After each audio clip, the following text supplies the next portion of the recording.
Anyway, So we should. there's riots in Minnesota are pretty crazy. I don't know if you saw like that. Dude, can I How's talk about Target gonna survive? So here, let me kick off with that. I watched the video of the cop kneeling on the guy's neck, and I went into it with a pro cop bias, right? That I guess that's how I was leaning. I didn't know I was, but as I'm watching it, I'm like, well, it was probably an accident. And when I studied Brazilian Jiu Jitsu, I or trained or whatever. I heard everyone daydreams about using it a little bit. It's kind of an asshole daydream, but it is what it is. And I'd read stories of not to do it. Like one guy put a guillotine on someone. It was an argument at a drive-through, right? Somehow two cars got angry at each other. Yeah, for sure. And the people got out of their cars. They got into some sort of fight. One guillotines the other. But because he was so drunk, the victim that is, he died. He died to a move that wouldn't normally kill you. So I had that in my head. You know, this cop didn't mean to kill anyone. Maybe the victim had a pre-existing medical condition of some sort. I read that he died in the hospital later on, which reinforced that. Now I think that's bullshit.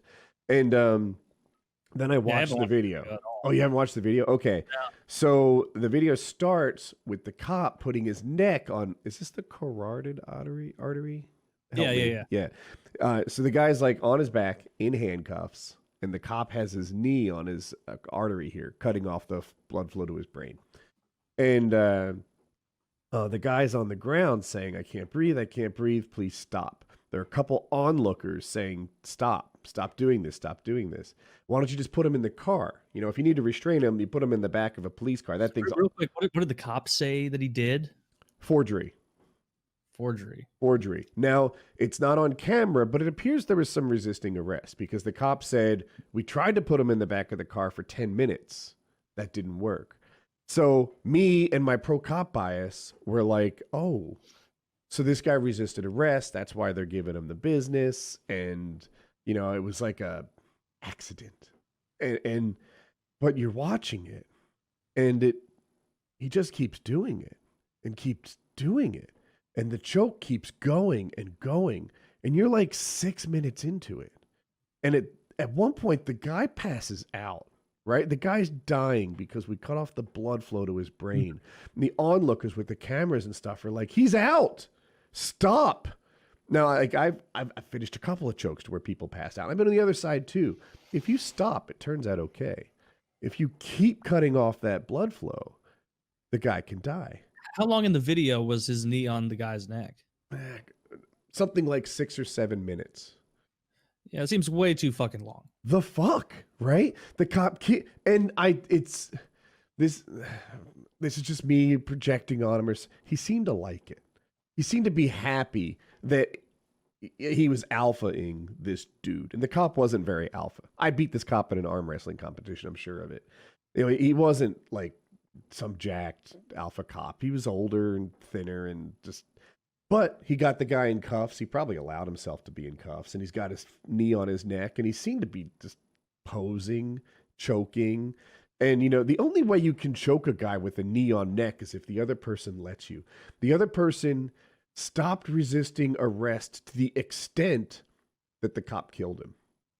And I got to the point where the onlookers are like, hey, he's out. He's unconscious. Take your knee off his neck. And he didn't. He kept the blood choke going until the guy died. And then they took his lifeless body and put it on, is it called a gurney? You know, the little bed with wheels that goes in the back of an ambulance. And they put him on the gurney, and he wasn't coming to. And then they put the gurney in the ambulance, and they take it off, where they say he died in the hospital sometime later. He very well could have been dead when they threw him on the gurney. That's what they always say. Yeah. They always say that. Yeah, I know an EMT or two, and you know, EMTs don't declare somebody dead. They keep working on the patient until they get to the hospital where a doctor declares them dead. So I think that's the situation here. That guy died on the street to the choke, and then they reported it as if he died later in the hospital. But maybe dumb question. This was in Minneapolis, and that's why we're getting Minneapolis riots? Yeah, it was in Minneapolis. Twin Cities. The victim was a black guy, and the cop was a white guy, which always, you know, just makes it that much more inflammatory. And So in Minneapolis, I guess they're rioting in a pretty intense way. AutoZone on fire, maybe Target on fire. Do I have this a right? bunch of places on fire and looted. Lots of places on fire. It looks like right now a Verizon store is getting looted, and a vitamin shop and a Noodles and Company. I don't know what you could possibly garner from rioting and looting a Noodles. Chiz has a couple videos here. Do you want to? I haven't pre-watched them. Do you want? But I'm sure they're. Sure, I'm not. I feel like not kept up on this story.